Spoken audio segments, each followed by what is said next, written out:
Allahumma salli wa sallim. Okay. Assalamualaikum warahmatullahi wabarakatuh.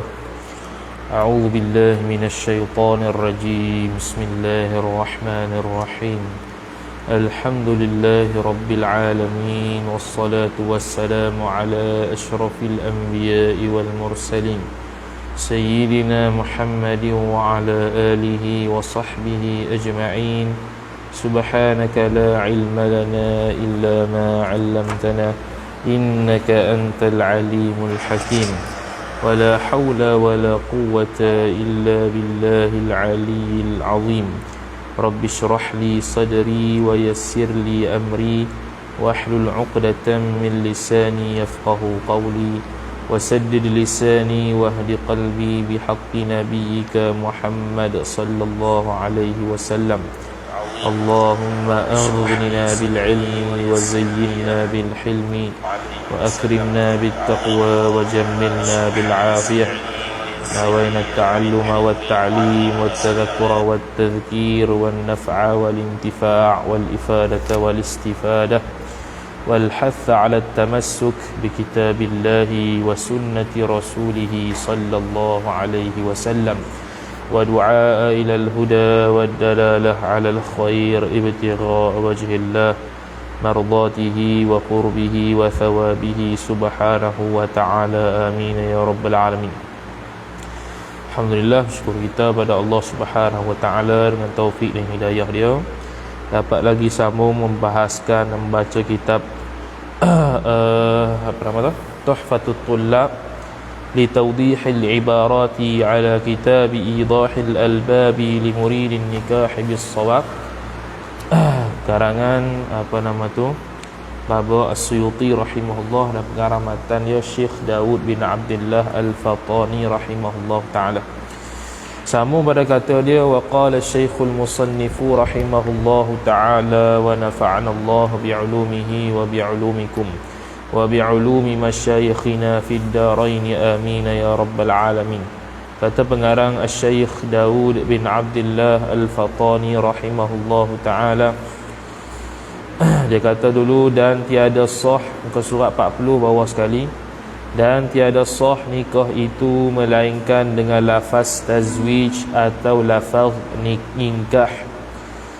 Menurut mazhab Syafi'i, dua sahaja lafaz yang dibenarkan atas pandangan yang mu'tamad, iaitu lafaz tazawwajtu atau lafaz ankahtuka. Tazawwajtuka, zawwajtuka, azawwajtuka ataupun ankahtuka, yang mana kalau terjemah Melayunya ialah menikahkan akan dikau ataupun berkahwinkan akan dikau. Kemudian dia kata tetapi sah, yakni sah nikah tersebut dengan bahasa ajamiyah, iaitu bahasa selain bahasa Arab. Itu dia panggil sebagai ajam. Iaitu bahasa ajamiyah ialah yang lain, yakni bahasa yang lain daripada bahasa Arab, dengan diterjemahkan daripada dua lafaz, yakni lafaz al-inkah dan lafaz tazwij. Apa dia tu dua lafaz tu? Iaitu syarat lagi, iaitu dengan syarat difaham oleh tiap-tiap daripada wali dan suami dan syahidaini, dua orang saksi, itu akan kehendak apa yang dituturkan. Tu matan. Jadi kita sambung Kasyfun Niqab kita, dulu tak habis lagi dobit tu. Muka surat tak tahu muka surat apa. Kalau kita serta matan ni 353 dah. Tajuk dia, orang fiqh memberitahu kepada orang yang berakad berkenaan maknanya, makna bahasa yang dituturkan. Adakah sah pernikahannya? Jadi dikata syarat sahnya tadi dia sebut mestilah faham. Al-muta'aqidan, dua orang yang berakad iaitu wali dan suami, faham bahasa antara satu sama lain. Jadi sekarang isunya ialah kalau dia tak faham, boleh tak diterjemahkan? Kalau terjemah boleh tak? Maka kata dia, Syekh Ad-Damiri rahimahullahu ta'ala telah menyatakan dalam An-Najmul Wahash fi Syarhin Minhaj, bahawa jikalau salah seorang daripada orang yang berakad, siapa, iaitu wali dan suami, tidak memahami sama sekali perkataan salah seorang yang lain, kemudian orang yang fiqh memberitahunya maknanya kepada salah seorang tersebut, maka berlaku khilaf ulama terhadap sahnya pernikahan tersebut. Jadi orang yang nak terjemah tu orang yang fiqh, boleh dipercayai. Takut bohong ya. Kena orang fiqh. Jadi khilaf ulama boleh ke tidak? Pandangan yang pertama sah, pandangan yang kedua tidak sah. Syekh Ad-Damiri rahimahullah dan Imam Al-Bulqini rahimahullah taala telah memilih pandangan ni. Pandangan yang mengatakan tak sah. Jadi khilaf ulama kalau memerlukan penterjemahan, adakah sah ataupun tidak? Ada yang kata sah, ada yang kata tidak sah. Pandangan yang tidak sah dipilih oleh Syekh Ad-Damiri rahimahullah dan Imam Bulqini. Kemudian dua orang saksi perlu mengetahui bahasa yang diungkapkan dua orang yang berakad. Tadi wali dengan suami dia panggil al-muta'akidan, dua orang yang berakad. Sekarang ni dua orang syahid pula, dua orang saksi, asy-syahidan. Perlu tak dia tu fahamkan bahasa? Perlu juga. Maka kata dia Syekh Ad-Damiri rahimahullahu taala telah menyatakan dalam An-Najmul Wahash fi Syarhil Minhaj bahawa berlaku persisihan pandangan ulama terhadap pensyaratan kepada dua orang saksi untuk mengetahui bahasa yang diungkapkan oleh dua orang yang berakad. Jadi berlaku khilaf ulama, perlu tak saksi ni tahu juga faham bahasa? Khilaf. Pandangan pertama disyaratkan mengetahui bahasa dua orang yang berakad menurut pandangan sahih. Ini pandangan mu'tamad. Jadi muqabilus sahih dia dhaif lah. Iaitu yang kedua tidak disyaratkan untuk mengetahui bahasa kedua-dua orang tersebut. Itu pandangan yang dhaif. Jadi mustahab khurujul minal al-khuruj minal khilafi mustahab. Jadi kedua daripada khilaf tu dituntut, maka perlulah saksi, wali, suami tahu bahasa tanpa menggunakan penterjemahan. Itu lebih baik. Habis. Kemudian kata musannif rahimahullah subhanahu wa ta'ala. Jadi nombor satu tadi kita tak baca, yakni apa kehendaknya tu? Yakni semua pihak, apa semua pihak, suami, wali, dua orang saksi mengerti dan faham maksud kehendak apa yang ia orang yang berkata katakan. Dia faham. Kemudian kata musannif rahimahullahu taala, dan tiada sah nikah dengan lafaz kinayah. Apa itu kinayah? Nombor dua dia kata yakni lafaz kinayah ialah lafaz yang ihtimal, berkebarangkalian makna lain daripada nikah. Dengan makna satu ungkapan dia ucap tu boleh jadi nikah, boleh jadi lain. Macamlah lafaz tolak, dia kata aku tak suka hang. Tak suka situ adalah lafaz kinayah. Kalau dia niat tolak maka tolak, kalau tidak tidak. Beza kalau kata aku talak engkau, aku ceraikan engkau, itu tidak ada niat pun akan jatuh. Adapun lafaz sarih ialah lafaz yang tidak tertanggung makna yang lain melainkan makna nikah juga. Lafaz sarih contoh aku ceraikan engkau, tu dalam kalau bab perceraian. Ataupun apa tadi? Lafaz sarih. Jadi lafaz sarih tiada sah nikah dengan lafaz sarih. Jadi contoh lafaz sarih bagi nikah, ankahtuka, aku nikahkan engkau, aku kahwinkan akan nikah, tu lafaz jelas. Kalau kata aku suka akan nikah, tu tak kena tu. Tu kok mana tu? Tu bukan lafaz yang sarih dalam bernikah kalau suami ijab kabul begitu. Seperti katanya kata seorang suami ataupun seorang wali, ku halalkan anakku bagimu. Ku halalkan. Tu lafaz yang kinayah. Halal sini macam-macam boleh. Boleh jadi nikah, boleh jadi lain. Yang nombor tiga dia kata maka lafaz halal adalah lafaz kinayah pada bab nikah, bukan lafaz yang sarih, lafaz yang jelas. Lepas tu lafaz yang jelas kat mana? Lafaz yang jelas ankahtuka, aku nikahkan akan nikah, ataupun tazawwajtuka, aku nikahwinkan akan nikah. Tu lafaz yang sarih. Kasyfu nikah kita, hukum akad nikah dengan lafaz kinayah. Kata musannif tiada sah nikah dengan lafaz kinayah. Syekh Ibn Hajar Al-Haytami rahimahullahu taala telah menyatakan dalam Tuhfah, tidak sah tersebut seperti wali perempuan tersebut berkata kepada suami, aku halalkan engkau akan anakku. Tu tidak sah. Syekh Ad-Damiri rahimahullahu taala telah menjelaskan dalam An-Najmul Wahash fi Syarhil Minhaj bahawa sebab tidak sah tersebut ialah dua orang saksi tersebut tidak ada jalan sama sekali untuk menilik niat orang yang mengucapkan lafaz kinayah tersebut. Jadi bila seseorang mengucapkan lafaz kinayah, maka berhajat kepada niat, barulah sah benda tersebut. Contoh kalau dia tu tolak, aku tak suka kamu, jadi itu bukannya tolak, itu lafaz kinayah tolak. Jadi kalau dia niat tolak, baru boleh jadi tolak. Tapi kalau lafaz yang sarih, aku cerai kamu dengan talak satu, ataupun dia tak sebut talak pun, dia sebut aku ceraikan kamu, cerai. Walaupun tidak ada qasad untuk cerai, walaupun main-main Allah tok guru mari tak khatang macam ni apa Kena lafaz yang soreh. Jadi ni lafaz kinayah. Aku halalkan anak aku kepada kamu. Tu lafaz kinayah tu. Bukan lafaz soreh.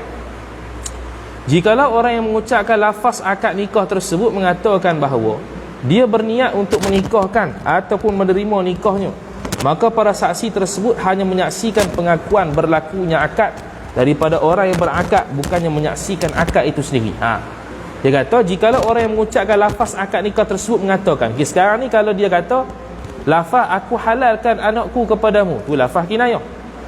Jadi kalau orang ni mengaku, orang yang mengucapkan aku memang ucap lafaz kinayah tapi aku niat untuk nikahkan dia, maka lagu mana dia kata, jikalau orang yang mengucapkan lafaz akad nikah tersebut mengatakan bahawa dia berniat untuk menikahkan ataupun menerima nikahnya, ini sebuah suami, maka para saksi tersebut hanya menyaksikan pengakuan berlakunya akad daripada orang yang berakad, bukannya menyaksikan akad itu sendiri. Dia menyaksikan pengakuannya.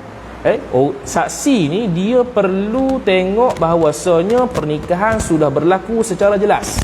Jadi kalau suami kata aku terima ataupun aku sukakan anak engkau itu sebagai akad nikah, aku qasad sebagai akad nikah, ataupun wali kata aku halalkan anakku kepadamu sebagai akad nikah, itu saksi hanya menilik pengakuan orang tersebut menikahkan dia, bukan nikah tu sendiri. Jadi saksi ni kena melihat nikah tu sendiri berlaku. Sebab tu tidak boleh lafaz kinayah. Kalau dia mengaku sekalipun, itu dia menyaksikan pengakuan suami atau pengakuan wali terhadap berlakunya nikah, bukannya berlakunya nikah tu sendiri dia saksi. Hukum menulis akad nikah di kertas, sahkah pernikahannya? Ni tulis dalam kertas pula. Syekh Ad-Damiri rahimahullahu ta'ala telah menjelaskan dalam An-Najmul Wahash fi Syarhil Minhaj berkaitan masalah jikalau akad nikah tersebut dituliskan di atas sesuatu seperti kertas kepada orang yang berakad tersebut, sama ada dirinya hadir ataupun tidak. Tulis secara umum lah. Dia tulis aku nikahkan akad nikah dengan anakku sekian. Sama ada dia ada dalam majlis itu ataupun dia ada tempat lain tapi dia hantar ke orang. Maka sesungguhnya akad nikah tersebut tidak sah. Tak sah. Tulis tak boleh. Namun begitu terdapat pandangan yang mengatakan sah nikahnya jikalau orang tersebut tidak hadir. Ni pandangan qil. Pandangan yang dhaif kata orang yang tak hadir, maknanya wali tersebut berada di tempat lain. Akad nikah di Terengganu, dia ada di Penang. Wali dia di Penang, wali perempuan tu. Jadi dia pun hantar mesej ataupun tulis surat. Tulis surat ni boleh sekali lah, hantar mesej apa semua tu.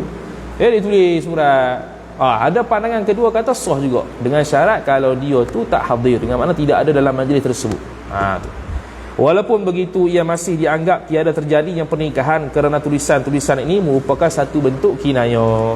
Jadi kita kata dah kinayah tidak boleh untuk mengesahkan akad nikah seseorang. Jadi tulisan termasuk kinayah. Ni kiyah kepada cerai nanti. Bab cerai pun sama juga, banyak orang tanya. Bila suami gerang, dia gaduh dengan isteri dia, dia tulis dia WhatsApp. Aku cerai. Ikutlah cerita bahasa apa pun, tapi dia tulis. Kalau dia tulis itu dia ungkap, kata Imam Nawawi dalam Majmu' Syarah Muhazzab, jadilah tolak tu. Tapi kalau semata-mata tulis, tu tak ada apa. Sebab tulis itu kinayah. Jadi kalau dia tulis kinayah, dia berhajat kepada niat. Kalau dia tulis itu qasad memang untuk cerai, jatuh. Sebab tu kalau tulis gitu tanpa dia lafazkan, kalau masuk mahkamah qadi tanyalah ada niat ke tak. Kalau ada niat jatuh, kalau tak ada niat tak jatuh. Dia panggil lafaz kinayah tolak. Sini pun sama, lafaz kinayah nikah. Wali mengucapkan lafaz akad nikah dalam keadaan tidak hadir dan menuliskannya. Wali mengucapkan lafaz akad nikah dalam keadaan tidak hadir, mana tak hadir majlis, dan menuliskan akad nikah tu serta dihantarkan kepada suami, sahkah ataupun tidak. Syekh Ad-Damiri rahimahullahu ta'ala telah menerangkan dalam An-Najmul Wahash bahawa jikalau walinya mengucapkan lafaz akad nikah, iaitu aku nikahkan engkau dengan anakku, dalam keadaan dirinya tidak hadir di dalam majlis. Dia tulis, dia ucap tapi dia tidak ada berada dalam majlis. Contoh nak nikah sini, dia ucap dalam kereta contohlah. Kemudian dia menulis lafaz tersebut. Lepas dia cakap aku nikahkan akan nikah, dalam keadaan bukan dalam majlis tu, tempat lain. Lepas tu dia tulis lafaz tersebut dan menghantarkannya, ataupun dia tidak menyampaikan surat yang ditulis tu, akan tetapi menyampaikannya melalui khabaran orang. Dia suruh orang sampaikan, aku telah melafazkan akad nikah sekian-sekian. maka tidak sah pernikahannya meskipun suami mengucapkan lafaz qabul, aku terima nikahnya sekalipun, menurut pandangan yang sahih. Makna khilaf jugalah. Pandangan sahih kata oi tak sah, walaupun dia lafaz tapi dia tidak berada dalam majlis. Ada sokmo ni apa dia? Orang yang apa? Scammer ke apa? Mentang-mentang aku share pihak aku banyak tu. Apa tadi? Tu apa dia? Allahumma salli ala Muhammad. Ini tak sah walaupun dia ucap lafaz tu, tapi lafaz tu dia ucap bukan dalam majlis. Mazhab Syafi'i kita semuanya mesti dalam majlis pernikahan. Al-aslu fil bud'i, kata dalam kitab Ghayatul Usul Syarah Lubil Usul Syekhul Islam Zakaria Al-Ansari, al-aslu fil bud'i at-tahrim. Asal pada buduk ni faraj ialah haram. Nak menghalalkan dia benda tu. Nak menghalalkan dia ialah dengan akad nikah. Jadi mazhab Syafi'i yang agak ketat sikit dalam bab munakahat, mestilah satu majlis. Hukum menulis akad nikah di kertas, sahkah pernikahannya? Lebih kurang silap. Berdasarkan masalah yang telah dibahaskan di atas, maka dapat diketahui bahawa syarat untuk mengucapkan lafaz qabul ialah mesti dalam keadaan segera. Tak boleh lewat dia kena mualaf. Kena segeralah. Tarik nafas tu tak ada masalah. Dalam kitab Idah dulu kita sebut tarik, tak sebut biasanya. Tarik nafas telan air liur, tu tak ada apa. Ni tarik nafas, ulang sekali lagi. Apa agak gitu. Telan air liur sikit, ketar kan tu. Ulang balik. Barak boleh lah kita buat model. Kita kata kat qadi, tak batal tak qadi. Aku ngaji juga tu. Boleh lah. Tak batal. Tapi kena segera.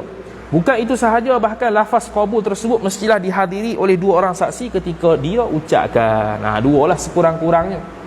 Dua tu yang adil, yang akan datanglah jirid dua saksi tu akan datang. Macam mana saksi tu kalau fasik dua-dua, adakah diiktibar saksi yang para hadirin? Tu nanti Hukum sahnya nikah dengan isyarat orang yang bisu. Sekarang orang bisu pula nak kahwin. Dia nak bisu, dia nak cakap aku nikah tak boleh, ataupun aku terima nikah tak boleh. Jadi lagu mana? Bolehkah dia guna isyarat? Bukankah isyarat tu kinayah? Syekh Muhammad Al-Khatib Asy-Syirbini rahimahullah telah menjelaskan dalam Mughni bahawa sah pernikahan orang bisu dengan sekadar memberi isyarat yang tidak dikhususkan bagi orang yang boleh bercakap. Isyarat yang tidak dikhususkan bagi orang yang boleh bercakap. Jadi isyarat ada dua. Isyarat yang khusus untuk orang yang boleh bercakap, mampu bercakap, dan isyarat yang khusus untuk orang yang bisu saja, isyarat dia saja. Jadi sekarang ni ialah dia kata sah pernikahan orang bisu dengan sekadar memberi isyarat yang tidak, isyarat mana? Isyarat yang tidak dikhususkan bagi orang yang boleh bercakap. Bahkan umum. Orang bercakap ke orang tak boleh cakap ke faham. Sebab nak jadi saksi ni tak mesti orang yang jadi saksi ni dia boleh menuturkan sesuatu, an-nutqu mesti boleh menutur. Dia boleh menutur. Jadi orang yang bisu nak kahwin ni dia mesti memberi isyarat yang mana semua orang boleh faham. Bukan dia seorang boleh faham. Adapun orang bisu tersebut menggunakan isyarat yang khusus bagi orang yang boleh bercakap, maka tidak sah pernikahannya kerana dianggap sebagai kinayah. Dia sekarang ni buat isyarat yang orang cakap yang boleh faham. Orang yang tuli tak boleh faham. Orang yang tuli dah. Orang yang bisu tak boleh faham. Orang yang bercakap, orang yang ada kemampuan untuk bercakap je dia boleh faham isyarat tu. Jadi kalau dia buat isyarat sebegitu, maka itu dia panggil lafaz kinayah. Dia taklah lafaz, tapi dia panggil benda tu benda kinayah lah. Dia bukannya lafaz, dia bukannya benda yang sarih untuk menikahkan atau untuk terima nikahnya. Dia itu dipanggil sebagai lafaz yang kinayah. Jadi isyarat ni pun kena ada syarat dia. Isyarat yang difahami oleh semua orang. Bukan khusus untuk orang yang boleh bercakap saja faham tak? Orang yang boleh bercakap ke tak boleh bercakap ke faham bahasa tersebut. Imam An-Nawawi rahimahullahu ta'ala telah menyatakan dalam Majmu' Syarah Muhazzab pada perbahasan jual beli bahawasanya sah nikah orang yang bisu melalui penulisan tanpa berlaku khilaf. Penulisan boleh juga orang bisu. Tadi isyarat ni penulisan. Kata Imam Nawawi rahimahullahu ta'ala dalam Majmu', dia bahas dalam bab jual beli. Tapi dia bahas juga bab nikah. Orang yang bisu ni kata sah nikah dia kalau tulis tanpa khilaf ulama. Tajuk seterusnya sah pernikahan dengan lafaz kinayah terhadap perkara yang diakadkan. Perkara yang diakadkan inilah al-ma'qud alaih dia panggil. Al-ma'qud alaih ni suami isteri. Syekh Ibn Hajar Al-Haytami rahimahullahu ta'ala telah menjelaskan dalam Tuhfah bahawa sah pernikahan seseorang jikalau lafaz akad tersebut kinayah atas perkara yang diakadkan, sama ada suami ataupun isteri. Al-ma'qud alaih lah istilah dia. Al-ma'qud alaih beliau, isteri ataupun suami. Contohnya, wali perempuan tersebut mempunyai ramai anak perempuan dan dia berkata kepada suami, aku nikahkan engkau akan salah satu daripada anakku. Ataupun dia kata, aku nikahkan engkau dengan seorang anakku. Ataupun dia kata, aku nikahkan engkau dengan Fatimah, dalam keadaan wali tersebut dan suami berniat anak perempuannya yang tertentu. Contoh, dia ramai anak nama Fatimah lah. Dia pun kata, aku nikahkan engkau dengan Fatimah. Ataupun dia ucapkan, aku nikahkan engkau dengan salah satu daripada anakku. Ataupun dia kata, aku nikahkan engkau dengan seorang anakku. Dalam keadaan semua tu dia niat siapa yang dinikah. Dia niat lah siapa yang dinikah tu. Oh, salah seorang daripada anakku. Anakku mana? Hidayah tu. Anakku siapa? Oh, anakku yang apa nama tu, nama dia Bunga contohnya. Dia Qasad. Okey. Tu contohlah. Contoh lafaz, contoh mana tadi? Bahawa sah pernikahan seorang jika lafaz akad tersebut kinayah atas perkara. Okey, ni kinayah atas ma'qud alaih. Jadi kinayah atas ma'qud alaih sah. Apa atas ma'qud alaih, iaitu isteri atau suami. Sekarang ni apa yang kinayahnya? Kinayah ni sebuah isteri ni. Isteri mana tu? Aku nikahkan engkau akan anakku. Dalam keadaan mereka qasad anakku tu ialah Bunga contohnya. Aku nikahkan engkau dengan seorang anakku. Dalam keadaan wali dan suami itu qasad kata, oh anakku tersebut ialah yang dimaksudkan dengan Hidayah. Sah. Ni dia panggil kinayah atas ma'qud alaih. Bukan kinayah sirah. Kalau kinayah sirah tak boleh. Kinayah ijab qabul tak boleh. Ni bukan kinayah ijab qabul. Ni kinayah al-ma'qud alaih. Benda yang nak diakadkan. Syekh Az-Ziyadi rahimahullahu ta'ala dan Syekh Al-Halabi rahimahullahu ta'ala mengatakan sah juga pernikahan jikalau wali bagi lelaki tersebut memiliki ramai anak lelaki. Kemudian dia berkata, aku nikahkan anak lelakiku dengan anak perempuan kamu. Dalam keadaan wali lelaki tersebut dan orang yang menerima pernikahan anak perempuannya itu berniat anak lelakinya yang tertentu. Ini sebuah lelaki ni. Jikalau wali bagi lelaki tersebut memiliki ramai anak lelaki, kemudian dia berkata, dia wali bagi lelaki itu kata, aku nikahlah anak lelakiku dengan anak perempuan kamu. Dalam keadaan wali lelaki tersebut dan orang yang menerima pernikahan anak perempuannya itu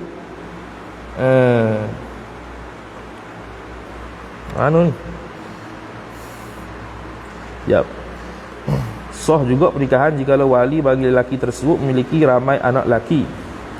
Kemudian dia berkata, aku nikahkan tu bukan nikah kau. Aku nikahkan anak lelakiku dengan anak perempuan kamu. Dalam keadaan wali lelaki tersebut dan orang yang menerima pernikahan anak perempuannya,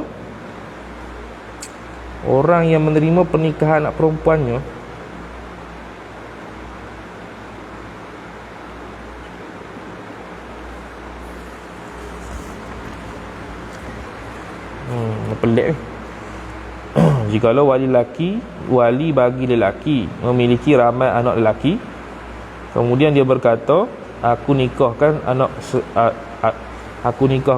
lelakiku dengan anak perempuan kamu. Dalam keadaan wali lelaki tersebut dan orang yang menerima pernikahan anak perempuannya,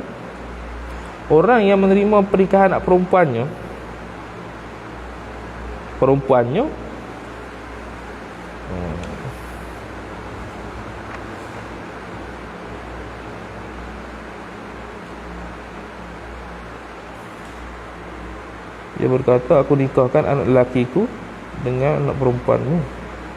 Maka wali lelaki tersebut dan orang yang menerima pernikahan anak perempuannya itu berniat anak lelaki yang tertentu. Ni dapat diwariskan Ustaz ni, bahasanya jika berbeza niat, tak faham tu. Jikalau wali bagi lelaki tersebut memiliki ramai anak lelaki, kemudian dia berkata, aku nikahkan anak lelakiku dengan anak perempuan kamu. Keadaan wali lelaki tersebut dan orang yang menerima pernikahan anak perempuannya. Orang yang menerima pernikahan anak perempuannya, siapa yang terima?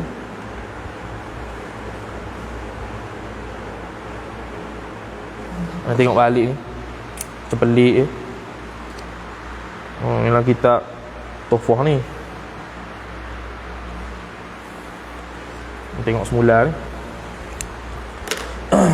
Syekh Ali Syubran Malisi rahimahullah ta'ala telah menyatakan dalam hasyiah dia bahawa dapat difahami daripada masalah ini bahawasanya jika berbeza niat oleh dua orang yang berakad ni saya batal akad nikahnya.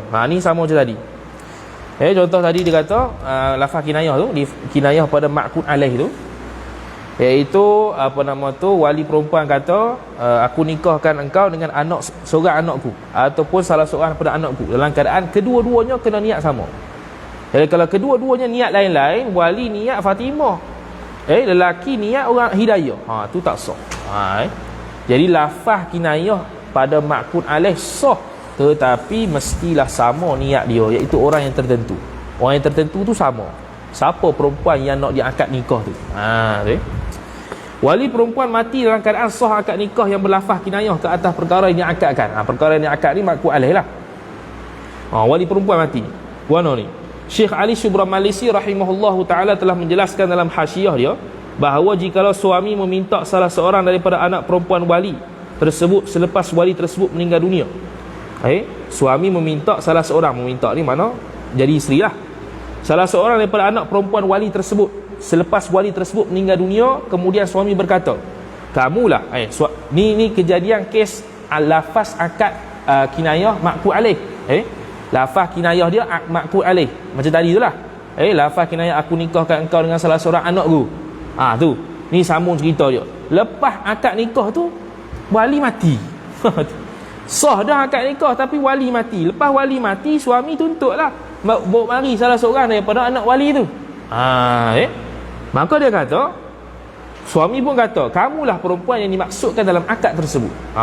Ramai saksi yang menyaksikan perkara tersebut, kata suami. Dan perempuan tersebut berkata, bukan aku perempuan yang dimaksudkan dalam akad, dia nafi. Sekarang ni wali kata, aku nikahkan salah seorang daripada anakku. Lepas tu suami pun kabul lah, sah akad nikah. Pas sah akad nikah, tak ada bagi isteri mana satu tu, mati wali. Bila mati wali, dah sekarang ni suami tuntut lah, dah bini aku mana satu ni. Aku ada ramai saksi yang kata kamu ni yang menjadi isteri aku. Tapi yang perempuan tu pula dia nafikan, bukan, aku bukan yang maksudkan dalam akad tu. Maka niscaya dibenarkan ucapan perempuan tersebut dengan diri yang bersumpah terhadap perkara itu. Jadi dibenarkan, dipihakkan kepada perkataan perempuan tersebut dengan syarat dia sumpah, memang sungguh aku bersumpah pada Allah Ta'ala, aku bukannya orang yang dimaksudkan dalam akad. Barulah boleh dibenarkan kata-kata pihak perempuan tersebut. Tu. Begitu juga jikalau para saksi berkata kepada perempuan tersebut, ni saksi pula, tadi suami. Para saksi kata macam mana? Kamulah orang yang dimaksudkan dalam akad tersebut. Wali kamu tersilap menyebut nama selain kamu. Dia buat helah itu. Jadi sekarang ni akad nikah, suami wali kata, aku nikahkan akan nikah dengan salah seorang anakku. Kisah nikah. Pas sah wali mati. Lepas tu saksi kata, yang wali kamu tadi maksudkan tadi ialah kamu, Hidayah. Walaupun sebenarnya dia sebut nama lain, dia sebut nama Fatimah, tapi dimaksudkan itu ialah kamu, Hidayah. Sekali akan datang ada dibahaskan tajuk wali tersilap nama, sah ataupun tidak nikah tersebut. Dia nak nikah dengan orang lain, tersilap nama. Tu. Adakah sah ataupun tidak? Tu akan datang. Sekarang ni dia kata dia tersilap nama ni. Tersilap nama sebenarnya yang dimaksudkan itu kamu, bukannya Hidayah, bukannya Fatimah tu tapi Hidayah. Kemudian perempuan tersebut berkata, bukan aku yang dimaksudkan dalam akad. Niscaya dibenarkan perkataan perempuan tersebut dengan sumpahnya, kerana pada asalnya tidak berlaku kesilapan tersebut.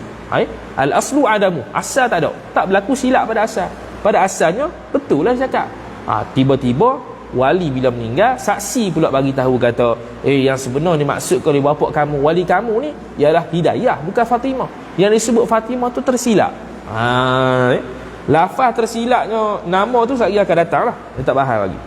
Syekh Ibn Hajar Al-Haytami rahimahullah telah menyatakan dalam Tuhfah bahawa lafaz kinayah dalam sirah membawa kepada tidak sahnya nikah seseorang, kerana ia yang menghalalkan hubungan suami isteri tersebut selepas akad nikah. Jadi beza antara kinayah sirah dengan kinayah ma'qud alaih. Kinayah ma'qud alaih sah, kinayah sirah tu tidak sah, kerana sirah itu sendiri yang menghalalkan hubungan suami isteri. Adapun ma'qud alaih yang kinayah, lafaznya sarih, lafaz sirah sarih, aku nikahkan tu, tapi ma'qud alaih saja yang kinayah. Tu tak ada masalah. Oleh sebab itu ihtiyat, yakni berhati-hati pada sirah itu lebih banyak berbanding dengan ihtiyat dengan ma'qud alaih. Tidak sah perkahwinan jikalau wali tersebut berkata, aku nikahkan anak perempuanku dengan salah satu daripada kamu berdua secara mutlak, yakni sama ada kedua-dua orang yang berakad berniat orang yang tertentu ataupun tidak, seperti mana disebutkan oleh Syekh Ibn Qasim rahimahullahu taala dalam hasyiah Ibn Qasim ala Tuhfah. Jadi dia kata, aku nikahkan anak perempuanku dengan salah satu daripada kamu berdua. Kamu berdua siapa? Suami. Jadi suami sekarang ni ada dua orang lelaki. Tadi anak ramai, anak perempuan ramai, ni sebuah isteri ramai. Ni sebuah isteri ramai nak nikahkan dengan seorang. Patut ma'qud alaih sekarang ni isteri yang buat kinayah mana? Saya nikahkan akan salah seorang daripada anak perempuanku. Sekarang ni masalahnya ma'qud alaih pula sini ialah suami. Mana orang yang nak diangkat ni banyak suami. Dia pun kata, wali perempuan ni pun kata, aku nikahkan anak perempuanku dengan salah seorang daripada kamu. Salah seorang mana? Kamu, dua orang lelaki. Jadi satu lelaki, banyak ramai perempuan. Hak ni satu perempuan ataupun anak yang tertentu nisbah kepada suami ataupun yang bakal jadi suami tu ramai. Jadi dia pun akadkan nikah. Aku nikahkan anak perempuan kau dengan salah seorang daripada kamu berdua secara mutlak, yakni sama ada kedua-dua orang yang berakad berniat orang yang tertentu ataupun tidak. Sama ada pihak yang salah seorang daripada kedua suami ni berniat hidayah dan wali ni berniat hidayah ataupun tak berniat langsung, tidak sah. Okay? Syekh Ali Syubran Malisi rahimahullah menyebutkan bahawa tidak sah tersebut secara mutlak, iaitu meskipun wali tersebut meniatkan salah seorang daripada dua orang lelaki tersebut, walaupun yang wali ni meniatkan, oh yang aku maksudkan salah seorang ni Zaid bukan Muhammad. Ni payah sikit ni. Sekarang ni wali kata, aku nikahkan akan nikah dengan anakku kepada salah seorang daripada kamu. Wali niatkan salah seorang daripada kamu tu siapa? Oh Ahmad. Tidak sah. Walaupun begitu, walaupun dia salah seorang daripada kamu, dia sebut gitu tu, laki yang nak dimaksudkan nikah tu dia niatkan hidayah dan wali niatkan hidayah juga tidak sah. Beza sikit tadi tu. Tadi perempuan banyak, ni suami banyak. Perbezaan antara masalah ini dari sudut tidak sahnya pernikahan dan masalah sebelumnya dari sudut sahnya pernikahan. Masalah sebelum dengan mana anak perempuan ramai, laki seorangnya, adalah bahawasanya dia ambil kira qabul tersebut daripada suami. Dia ambil kira dari sudut suami. Jadi suami yang nak qabul mesti satu, jangan dua. Jangan mentaradud pula salah seorang daripada dua, mesti satu. Oleh itu mesti menentukan, mentain salah seorang daripada dua orang lelaki tersebut untuk menjadi suami, supaya dapat berlakunya persaksian atas lafaz qabul suami yang muafakat dengan lafaz ijab yang diungkapkan oleh wali tersebut. Dan kalau salah seorang daripada kamu, siapa nak jawab sekarang? Siapa nak qabul?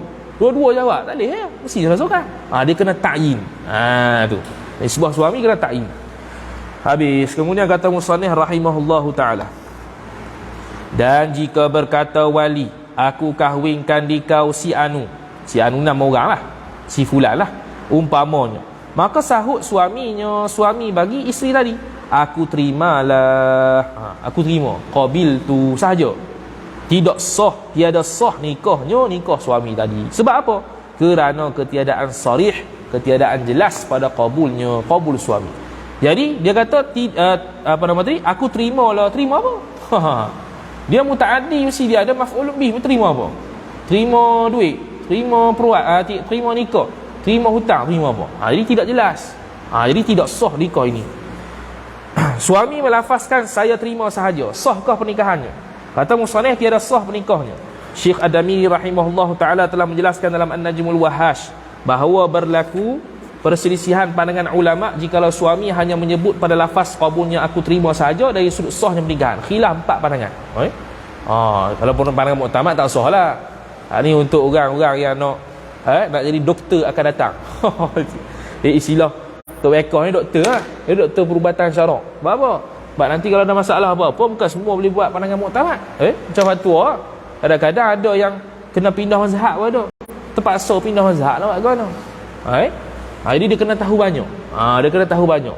Pendapat-pendapat yang tahu banyak, satunya nisbah orang awam tanya, kalau dia tersepit sangat, kita bagi pandangan yang mudah untuk dia. Ataupun kadang-kadang orang mengajar silap. Mengajar silap. Jadi kita tidak cepat salahkan. Hak ni ada pandangan ni, tapi pandangan ni dhaif lah, bukan pandangan muktamad. Jadi kita tidak cepat silap ke orang. Tu punca ataupun sebab faedah kita belajar buat khilaf. Cumanya kalau peringkat awal tak boleh lah khilaf-khilaf ni, kena kejar dulu. Kan pening pula, bukan sah itu mengajar. Mampu itu. Tamanya tidak sah menurut pandangan mazhab, pandangan kuat ni. Hal ini berlaku kerana tidak ditemui daripada lafaz yang jelas, lagi pula menunjukkan kepada lafaz nikah ataupun kahwin. Tak ada. Dia terima lah, terima apa? Tak ada terima nikah, terima kahwin, tak ada. Pernikahan itu tidak sah dengan lafaz kinayah. Jadi terimalah itu seolah-olah dia melafaz kinayah, dia pergi pada kinayah. Jadi kinayah tidak sah. Syekh Muhammad Al-Khatib Asy-Syirbini rahimahullah telah menyatakan dalam Mughni bahawa niat untuk menerima pernikahannya dengan ungkapan tersebut tidak memberi faedah dan kesan padanya. Jadi kalau dia kata qabiltu, aku terima, tapi qasadnya terima nikah, dia tak sebut secara jelas, itu tidak dapat diterima. Yang kedua, sah pernikahannya. Hal ini berlaku kerana lafaz qabul itu tertuju kepada apa yang diijakkan oleh wali tersebut. Jadi wali sebut apa? Wali sebut isteri, anak dia. Jadi kita pun qabiltu takdir sendiri ya. Qabiltu nikahaha, nikah dia. Jadi menurut pandangan kedua, dia ikut apa yang wali lafaz. Wali lafaz aku nikahkan akan nikah dengan anakku. Jadi anakku lah, aku terima anakmu. Bukan anak orang lain, bukan benda lain.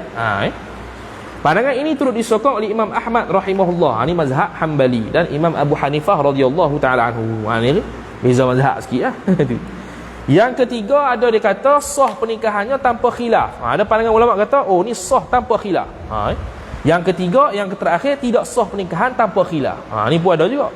Jadi makna yang pertama tidak sah menurut pandangan mazhab, mana dia ra'i khilaf. Pandangan kedua, sah pernikahannya. Pandangan ketiga, tak sah, sah secara mutlak, sah tanpa khilaf. Pandangan keempat, tidak sah tanpa khilaf.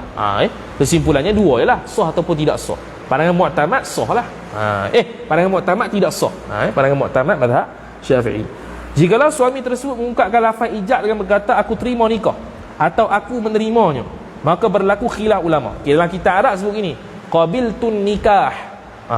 Bukan qabiltu nikahaha tak. Qabiltun nikah saja.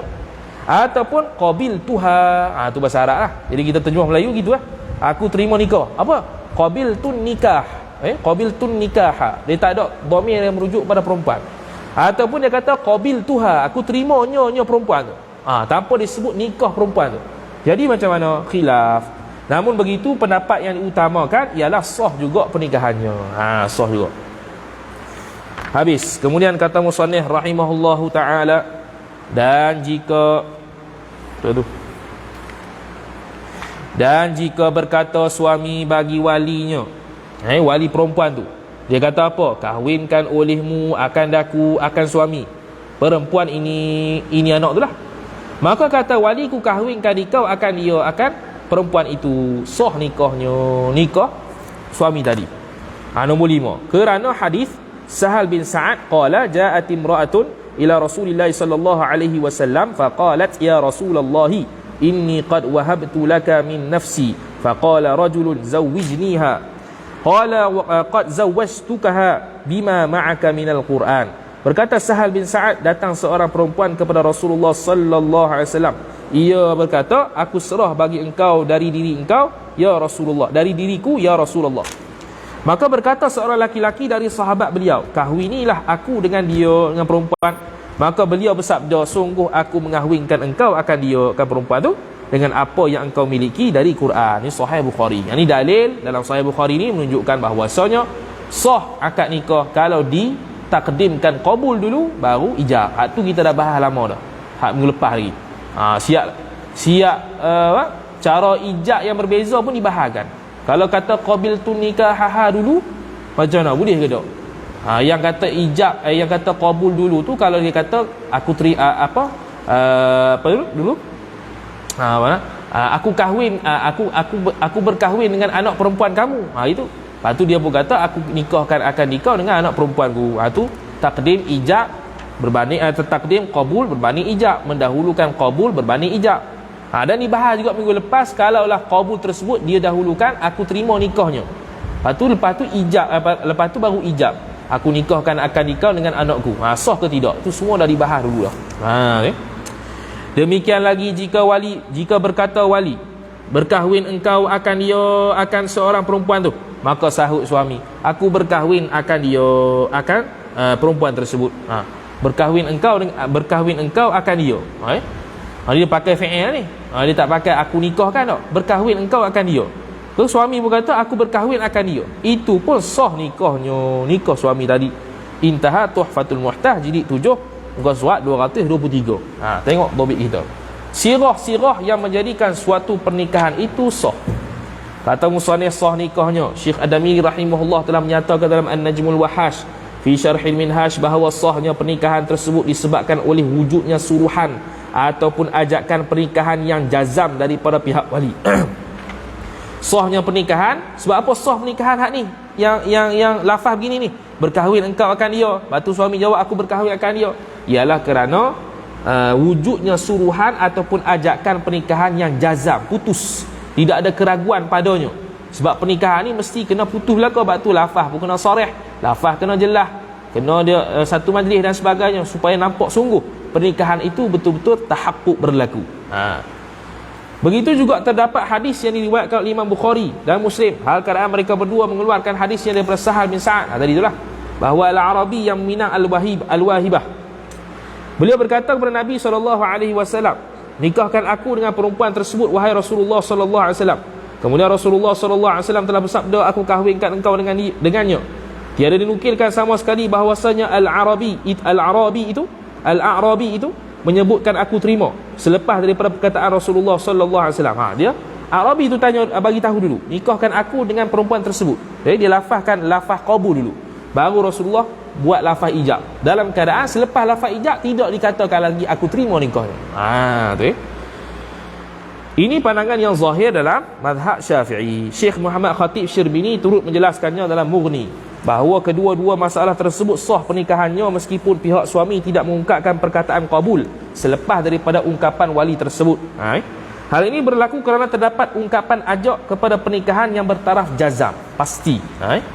Wali yang mengajak dulu untuk berkahwin engkau akan dia. Satu perkataan ataupun tuntutan yang jazam kepada suami untuk menikahi perempuan, anak perempuan dia. Kau suami pun terima lah. Syekh Ad-Damiri rahimahullahu ta'ala telah menjelaskan lagi dalam An-Najmul Wahash bahawa disyaratkan mualat pada ijab dan qabul. Maka perceraian yang sedikit antara ijab dan qabul itu tidak memudaratkan akad nikah yang dilaksanakan tersebut. Jadi mualat syarat. Sebaliknya, jikalau perceraian masa tersebut panjang ni nisbah uruf, antara ijab dan qabul, niscaya ia memudaratkan akad pernikahan tersebut. Dhabit yang mengatakan panjang masa perceraian tersebut adalah dengan sekira-kira memberi isyarat kepada enggannya seseorang daripada menjawab akad nikah tersebut dengan qabul. Dari sudut uruf kita, kok mana, panjang mana yang menunjukkan kata diam lama ni nak nikah gedok ni. Jadi kalau panjang yang menyebabkan uruf kata hak ni dia tak mau nikah ni, lama sangat nak ijab qabul ni. Dia ijab qabul kerana muamalat, kerana dia ada kejazaman, pasti dia nak nikah, dia nak singgah sungguh. Jadi bila orang nak nikah sungguh ni, dia cepat qabul, dia nak sungguh. Jadi kalau dia tu senggang masa lama, yang mana pada uruf menunjukkan dia tak mau nikah, maka batal lah akad nikah dia. Begitu juga jikalau wali tersebut melakukan lafaz ijab kemudian dia gila ataupun pengsan ataupun pitam, maka menjadi sia-sia ungkapan ijab yang terjadi dan tertegah suami daripada mengucapkan perkataan qabul akad nikah tersebut.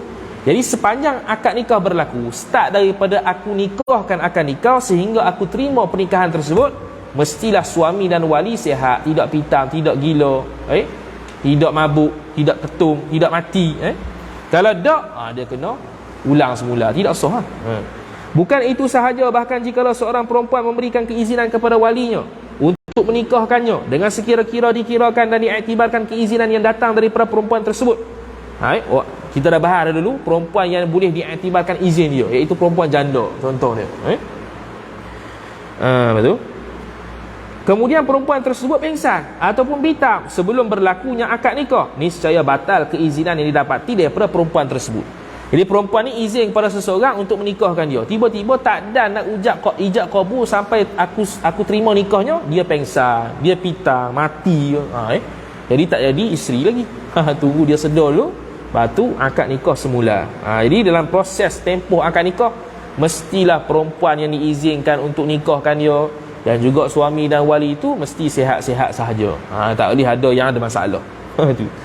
Hukum akad nikah yang diungkapkan secara gurauan. Ini disebut dalam kitab anak pada Syekh Ahmad Fatani. Dia ada bahas ni. Para ulama mensyaratkan supaya akad tersebut berlaku dan diungkapkan dengan jazam. Maka jikalau seseorang mengungkapkan akad nikah tersebut dalam keadaan tidak bersungguh dan jazam, yakni bergurau, maka berlaku khilaf. Khilaf, gurau. Imam Ghazali rahimahullah dan pengarang Al-Hawis Saghir mengatakan tidak sah. Pandangan kedua, Imam Nawawi rahimahullah menyebutkan dalam Raudah sah pernikahannya, dan ini merupakan pandangan asah. Sah gurauan. Dalam kitab dalam kitab anak Syekh Ahmad tu, dia tulis contoh orang pergi kedai. Kita pergi kedai. Pak cik tu kata, mau nikah dengan anakku. Mau nikah dengan anakku, kenal lama ni. Aku terima cik. Dalam keadaan saksi ramai. Sah. Cari pasal. Tak pernah tengok pergi berlaku gitu. Kalau pernah tengok berlaku, bagi tahu lah. Pokok online ni pernah dengar orang akad nikah lawak-lawak, melawak ni. Melawak jadi sungguh. Dia ada benda melawak jadi sungguh. Macam cerai. Jadi. Akad nikah pun jadi tengok. Akad nikah cerai tu, lawak ke, marah ke, asalkan dia ungkapkan lafaz yang sarih, jelas, tak perlu qasad, memang jatuh. Kalau kinayah dia baru jatuh.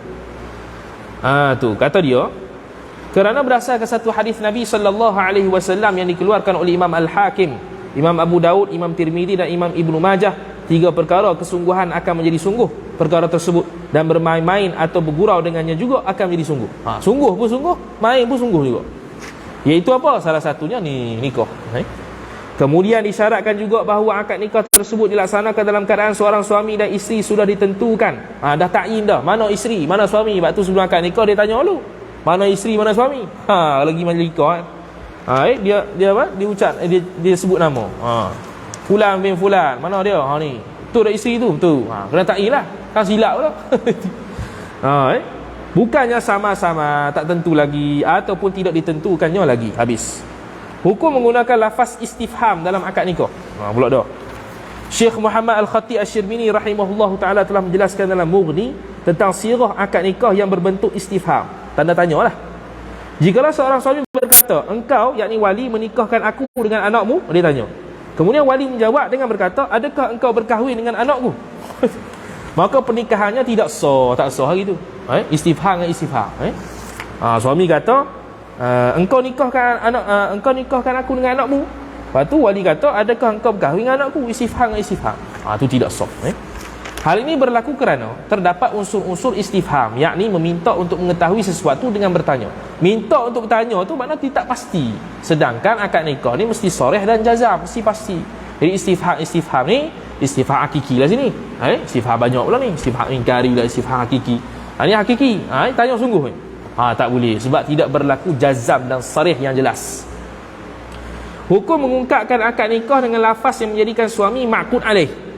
Syekh Muhammad Al-Khatib Asy-Syirmini rahimahullah ta'ala telah menerangkan dalam Mughni bahawa jikalau seorang suami tersebut berkata kepada wali perempuan, aku nikahkan diriku dengan anak perempuanmu, kemudian wali perempuan tersebut menerimanya, qabil tu lah, aku terima, maka berlaku khilaf pandangan ulama. Belat sikit ni.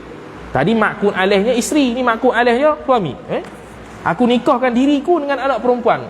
Diriku. Ya, ma'qud alaih di sini ada suami. Maka wali pun terimalah, aku terima nikahnya. Contoh. Jadi berlaku khilaf. Persisihan pandangan ulama ini terbina atas pandangan bahawa setiap seorang daripada pasangan suami isteri tersebut merupakan ma'qud alaih, iaitu perkara yang diakadkan dalam akad nikah. Hal ini kerana kekalnya suami dan isteri itu merupakan syarat untuk kekalnya berlaku akad nikah. Jadi rukun nikah hak betul hakikinya ialah suami dan isteri. Hal nak terjadi yang menikah ni, yang betul-betul dia panggil zatiyahnya ialah zatun nikahnya ialah suami dan isteri. Dua ni, ma'qud alaih. Begitu juga persisihan pandangan ulama ini terbina atas pandangan yang mengatakan al-ma'qud alaih, iaitu perkara yang diakadkan ini terkena kepada perempuan sahaja, kerana iwad, yakni gantian tu. Iwad yakni gantian yang didapati daripada pihak suami kepada isteri hanyalah mahar, bukan diri suami itu sendiri. Iwad ni ganti. Bila hasil daripada akad nikah tu berlaku, iwad ganti dia apa? Mahar, bukannya suami itu sendiri. Jadi ma'qud alaih ada pandangan yang atas berdasarkan khilaf ulama berkaitan dengan lafaz sirah yang suami ungkapkan, aku nikahkan diriku dengan anak perempuanmu, kemudian wali menerima, itu ada khilaf. Jadi khilaf tu terbina atas apa? Pertama hak tadi, terbina atas pandangan yang merupakan bahawa, yang menyatakan bahawasanya ma'qud alaih ni suami isteri. Sebab apa ma'qud alaih suami isteri? Kerana nikah tu, zatun nikah, nak terjadi yang pernikahan sungguh mesti suami dan isteri. Pandangan yang kedua pula kata, oh khilaf ulama ini juga terbina atas kata ma'qud alaih tu perempuan je, isteri saja. Sebab bila akad nikah, gantian dia bukan suami itu sendiri, tapi mahar. Namun begitu, menurut pandangan yang sahih, bahawa suami itu bukan al-ma'qud alaih, seperti mana dinukilkan oleh Imam Ar-Rafi'i rahimahullahu ta'ala dari para ramai pendapat para ulama dalam bab talaq. Jadi ma'qud alaih menurut pandangan sahih, dia kata suami tak termasuk, ma'qud alaih hanya isteri saja. Menurut pandangan ini, maka tidak sah pernikahan tersebut. Menurut pandangan ini, pandangan mana? Pandangan yang mengatakan ma'qud alaih itu isteri saja, bukan suami. Maka tak sah pernikahan tersebut dengan menggunakan akad nikah yang sedemikian, kerana menjadikan dirinya sendiri, diri sendiri, diri suami itu sebagai perkara yang akadkan dalam akad nikah, iaitu ma'qud alaih. Bukan itu sahaja, bahkan tidak sah pernikahan tersebut dengan menggunakan sirah aku nikahkan itu. Hanya layak diungkapkan oleh wali, bukannya diucapkan oleh suami. Di suami kata tadi, aku nikahkan diriku dengan anak perempuanmu. Aku nikah ni, ini lafaz wali, bukan lafaz suami. Suami tak boleh ungkap gini, maka tak sah pernikahannya. Jadi tak sah pernikahan titik pada dua. Pertama, terbina atas pandangan sahih mengatakan ma'qud alaih ni bukan suami. Tak sah. Yang kedua pula, boleh tidak kata tak sah ni dari sudut mana? Dari sudut ungkapan lafaz aku nikahkan tu layak untuk wali, bukan suami. Kenapa tiba-tiba suami nak kata aku nikahkan akan diriku dengan anak perempuanmu? Aku nikah ni lafaz untuk wali, bukan untuk suami. Habis kata musannif rahimahullahu ta'ala. Wadah. Lalu kemudian dia kata dia, ni boleh laju ni. Dan jika berkata suami, adakah engkau kahwin akan daku si anu? Ni tadi istifham. Maka sahut walinya, ku kahwinkan kau akan dia, akan perempuan tersebut, tiada sah. Ada tanda tanya lah sepatutnya tu. Ada tanda tanya. Dua-dua ada tanda tanya sepatutnya. Tak sah. Sebab apa? Kerana istifham. Apa istifham? Yakni bertanya. Nombor satu, ketahuilah bahawasa istifham itu termasuk dalam lafaz kinayah, sebab tidak jelas. Iaitu lafaz kinayah, lafaz yang tidak jelas pada maknanya, makna lafaz. Maka tidak sah nikah dengan lafaz yang tidak dikatakan ijab dan qabul. Tak ada lafaz ijab, tak ada lafaz qabul secara sharih. Bahkan istifham, maka tidak sah, kerana istifham termasuk dalam lafaz kinayah. Bila lafaz kinayah dalam bab nikah tidak sah. Adapun sirah ijab akmalnya, yang paling sempurnanya lafaz ijab, itu jika wali seorang perempuan yang diijabkan, dikata wali tu, ku kahwinkan anakku siapa? Fatimah akan dirimu. Dia buat kurungan gitu tu sebab nuskhah asal tak ada. Lepas tu dia buat kurungan lah. Dirimu dengan isi kahwinnya 30 riyal tunai. Ni biasa berlaku lah kat Malaysia. Kita ambil sirah yang paling sempurna, paling full lah panggil. Mesti sebut mahar. Kalau tak sebut mahar, mahar musamma lah, mahar misil lah kena bayar. Maka jawab suaminya, yang ni nisbah qabul, aku terimalah kahwin akan si Fatimah akan diriku dengan isi kahwin 30 riyal. 30 riyal. Riyal mana tahu? Riyal Saudi ke riyal ni? Riyal ringgit. Syekh Daud tu dia. Mana tahu riyal sana sungguh. Dan jika berwakil wali itu, maka berkata wakil itu.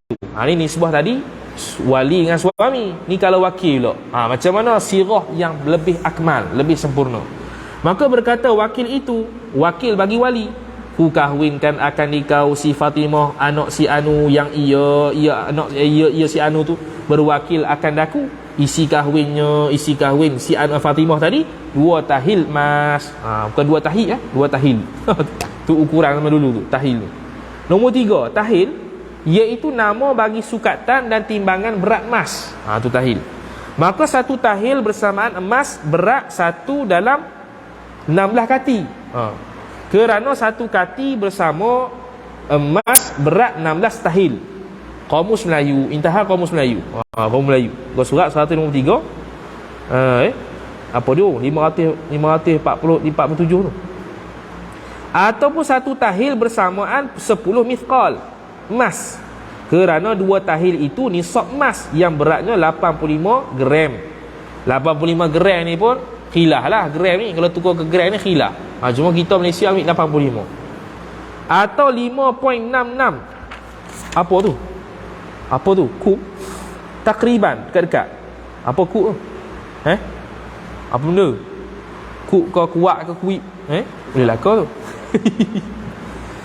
Syarah Matla'in Badrain Intaha Abu Qutaibah. Ni syarah dia. Syarah Abu Qutaibah. Syarah Matla' Badrain jilid 2. Sekarang dah jilid 4 dah. Muka surat 399. Tabak saudara Faris. Habis tu. Maka jawab ia suami, aku perkenankan kahwin si Fatimah dengan isi kahwinnya 2 tahil emas itu. 2 tahil emas kira dah. Cukup risau lah. Kaya betul ni. 85 gram. Mahal. Siapa perempuan ni? Dan jika berwakil suami itu pada kabulnya. Sekarang ni yang wakil suami pula. Mana yang mengkabulkan tu ialah wakil suami. Maka hendaklah berkata wali, ku kahwinkan si Fatimah akan si Zaid yang berwakil akan daku dengan isi kahwinnya sekian-sekian. Maka jawab wakilnya wakil suami. Wakil suami nombor 1 wakil Zaid masalan. Contoh Zaid lah nama suami tu. Dia kata aku terimalah nikah si Fatimah isteri si Anu yang berwakil akan daku. Samalah berkurang tu. Noktah tak ada apa. Itu lafaz untuk sah akad nikah serta tak mau bagi ada apa nama tu, tak mau bagi apa, tak mau bagi ada bias mahar misil. Ni mahar musamma ada sebut mas kahwin. Habis tu sirah. Lepas sirah dia mari pula syarat-syarat sirah. Syarat-syarat sirah. Kita rehat sekejap.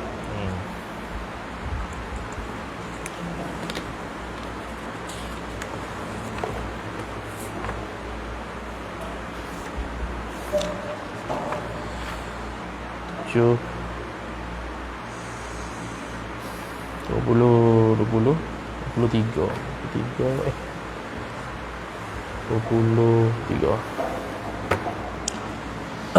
Allah ni.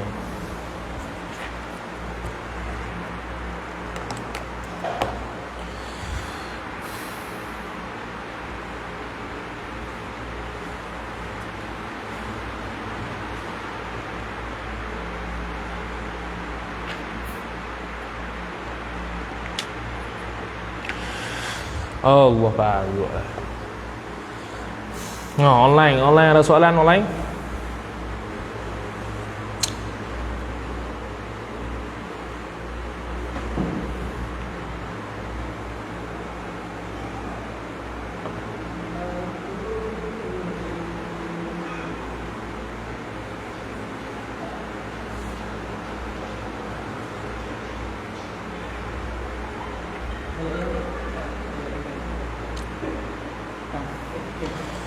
Bismillahirrahmanirrahim.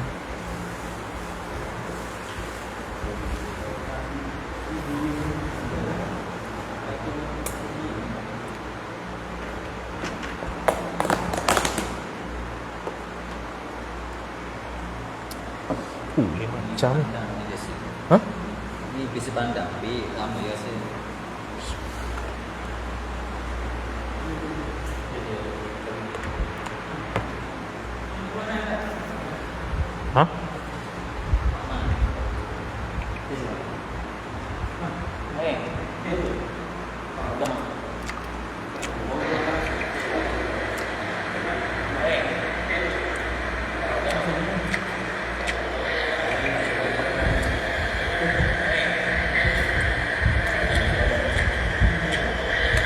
Azam bila? Kami. Azam. Ahad. Kau jemaah je dah. Habis Ahad. Habis dah ulang. Ada ulang tu. Tiga bagus.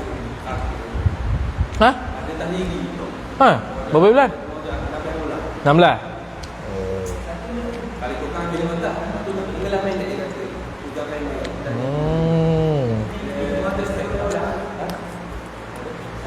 Lepas tu kitab apa cerita?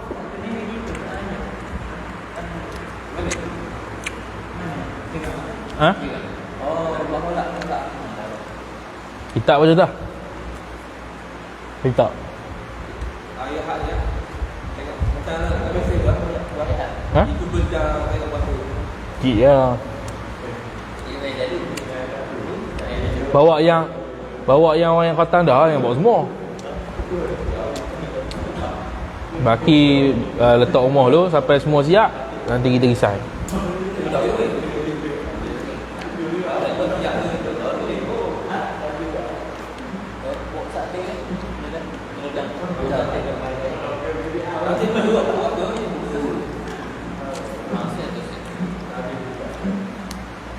Gegar. Tak ada orang gegar. Ha? Bunyi. Ha? Ha? Sensitif? Tak, bukan. Bunyi tak siapa lalu.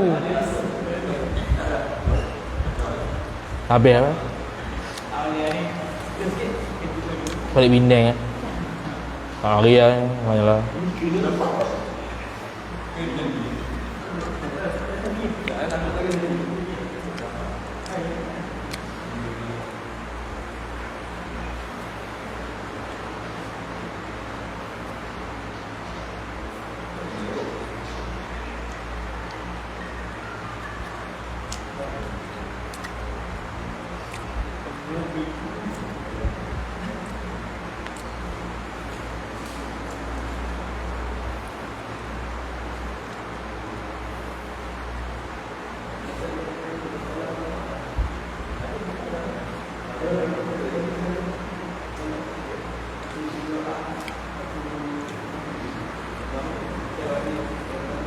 Lafaz yang sebutnya disunatkan.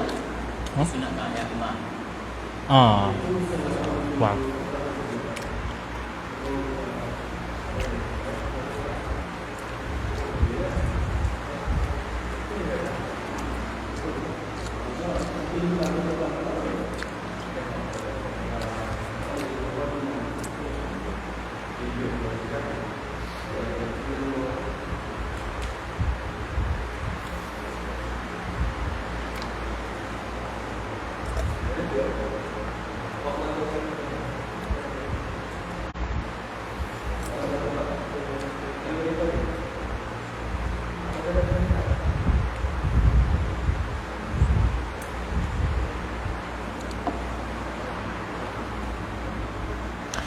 Salam Ustaz, tanya sikit bab walimah. Tanya apa?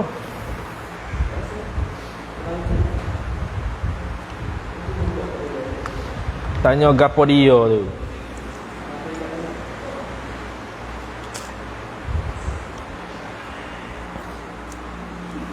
Pak. Macam sembang pula. Tulis soalan tu koi. Oh, bagus. Nak tanya gapo tu? Tulis cepat-cepat .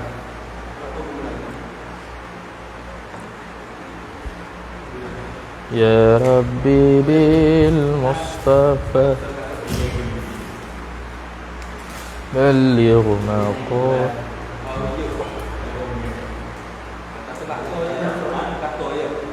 Cepat. Tanya apa tu?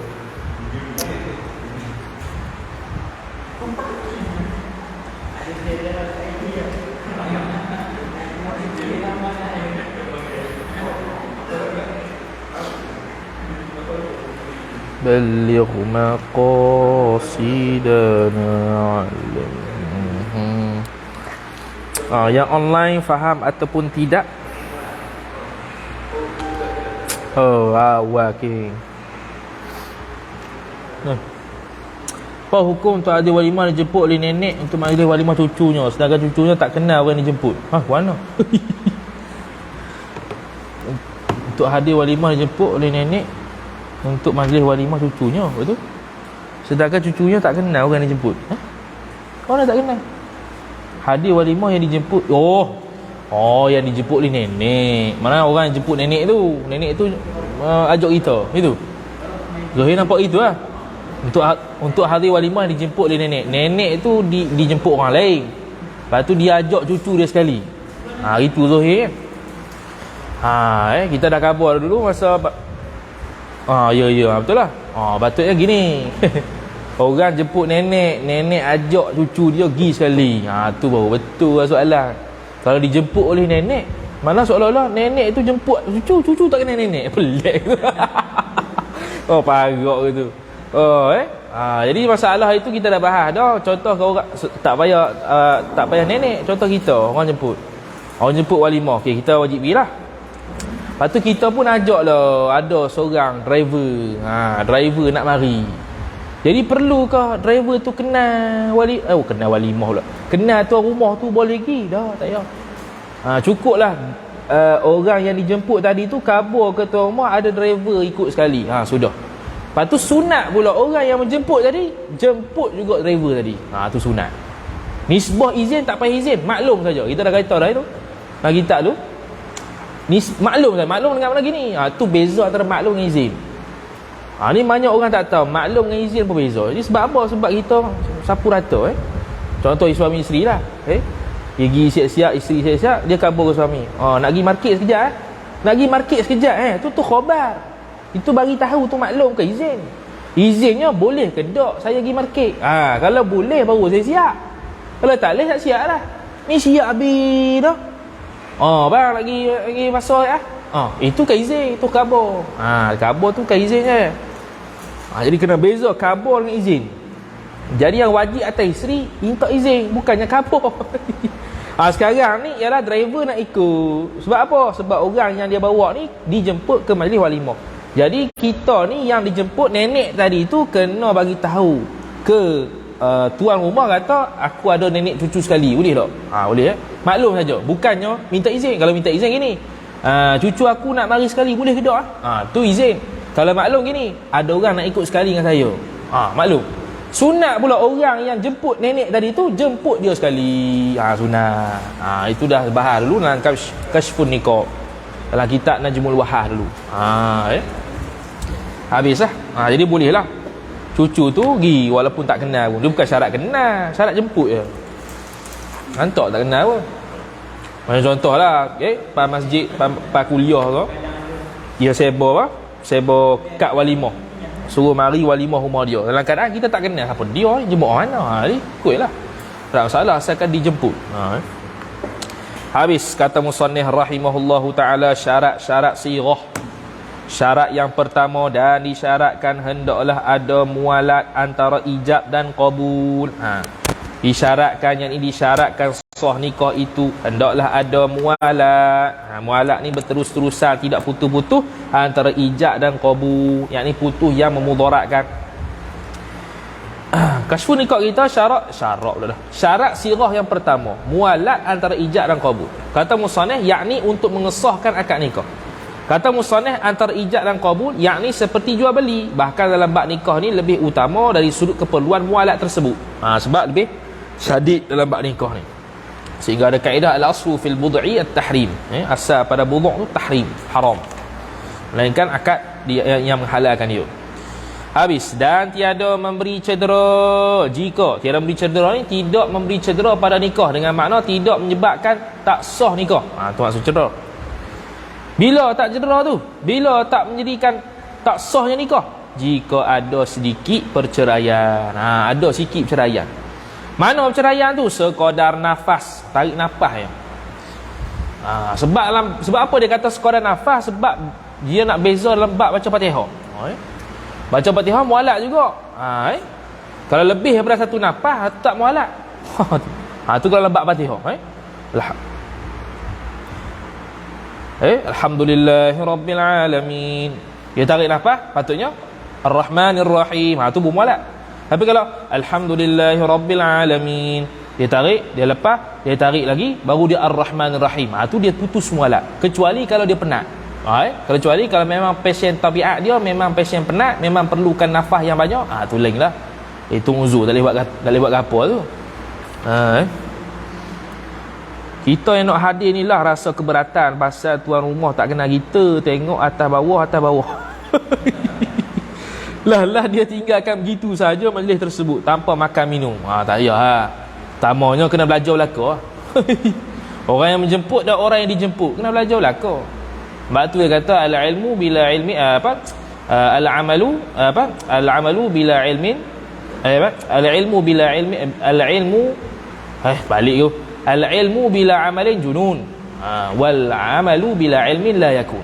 Jadi dua-dua ni kena ada ilmu lah kau. Nak buat benda-benda walimah ya pun kena ada ilmu juga, dari sudut jemput tuan rumah lagu mana. Banyak kita dah bahas walimah 6 jam. Ini 6 jam tu ada belakang dalam tu. Hak ni yang soalan-soalan pun ada belakang dalam tu. Apa hukum pergi jemputan kenduri kahwin orang non-muslim? Tu kita dah bahas dulu lah. Syarat dia Islam baru wajib pergi. Kalau orang kafir tak wajib pergi, tak pergi pun tak apa. Tak jadi kafir pun kita ni. Itu dah ada lah syarat-syarat untuk wajib kita ni pergi walimah.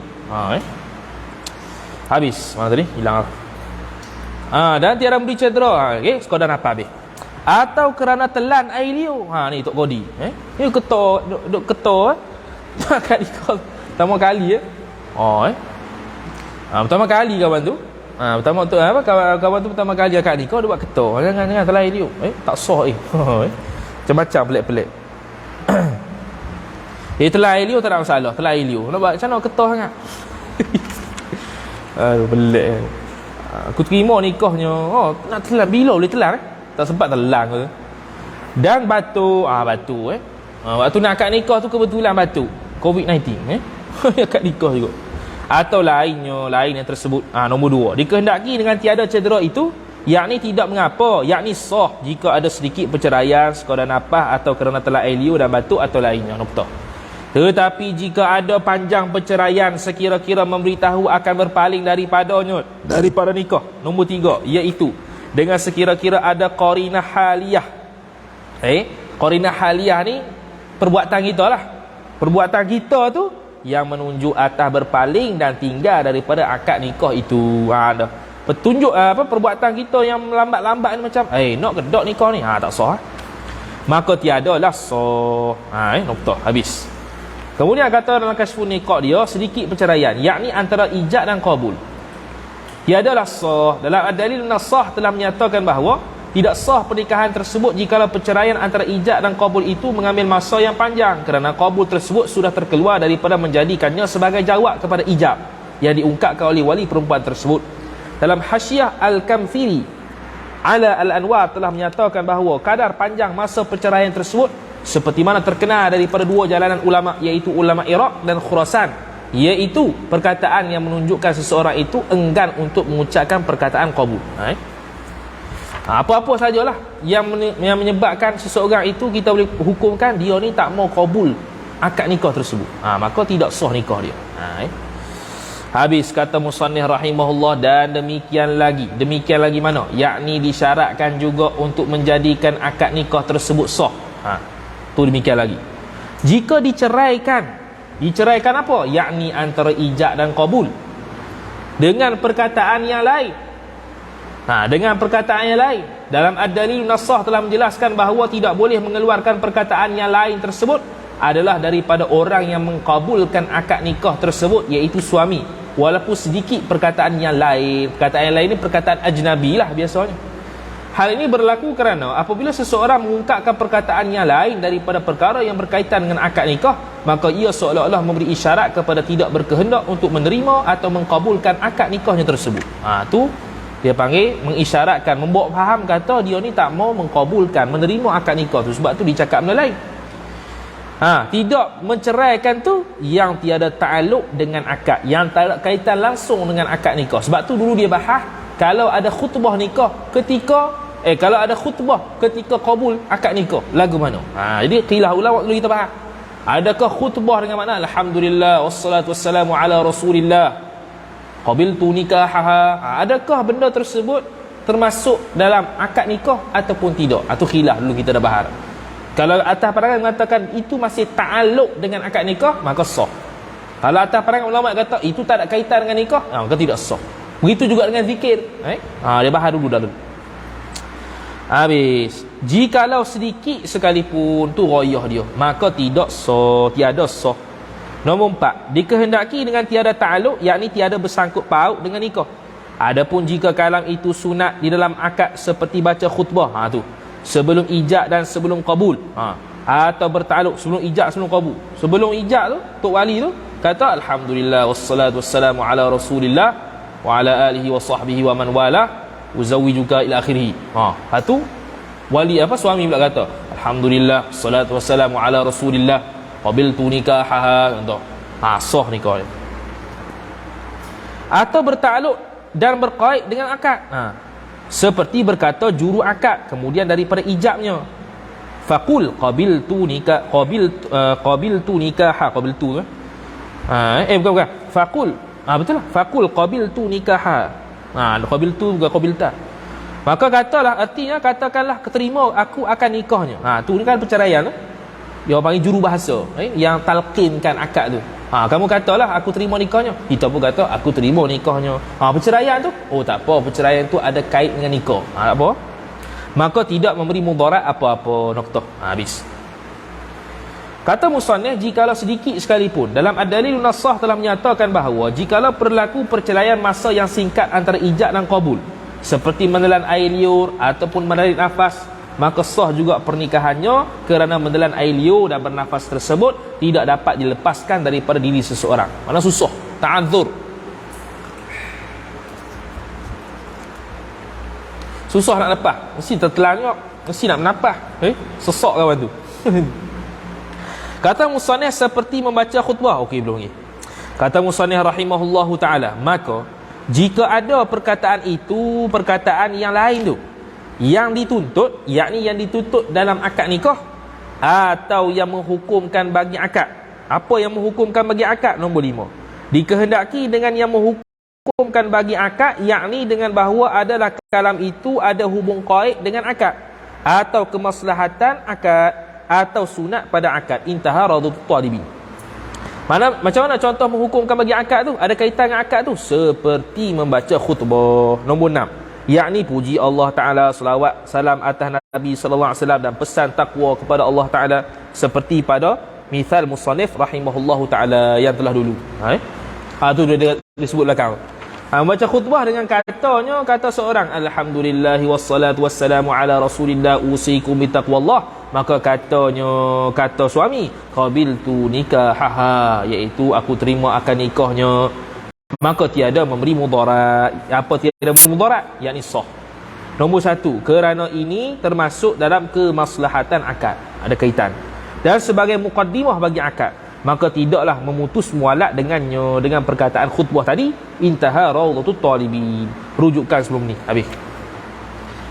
Kata musannif seperti membaca khutbah. Dalam ad-dalilun nassah menyatakan contoh ungkapan lain yang dituntut ataupun yang dihukumkan bagi akad, iaitu syarat nafkah. Ni beza sikit.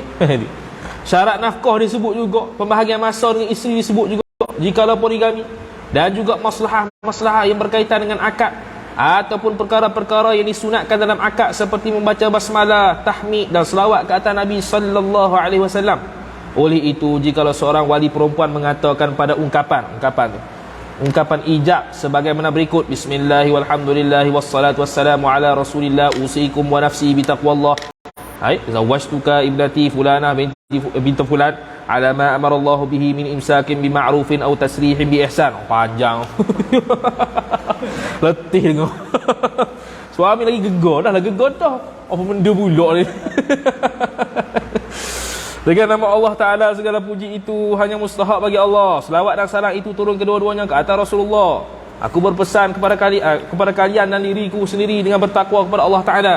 Aku nikahkan engkau dengan anak perempuanku si fulanah binti fulan atas apa yang Allah Ta'ala telah perintahkan daripada memegang yang ma'ruf, atau engkau lepaskan dengan cara yang baik. Lepas tu suami pula menjawab ijab dengan mengatakan seperti mana berikut. Dia ucap sama juga, bismillahi walhamdulillahi wassalatu wassalamu ala rasulillah usikum wa nafsi bitaqwallah qabiltu nikah habdatika fulanah binti fulan ala ma amara Allah bihi min imsakin bi ma'rufin aw tasrihin bi ihsan. Ni memang tak ada dah kat Malaysia ni. Biasanya min imsakin bi ma'rufin aw tasrihin bi mati ya? Mati.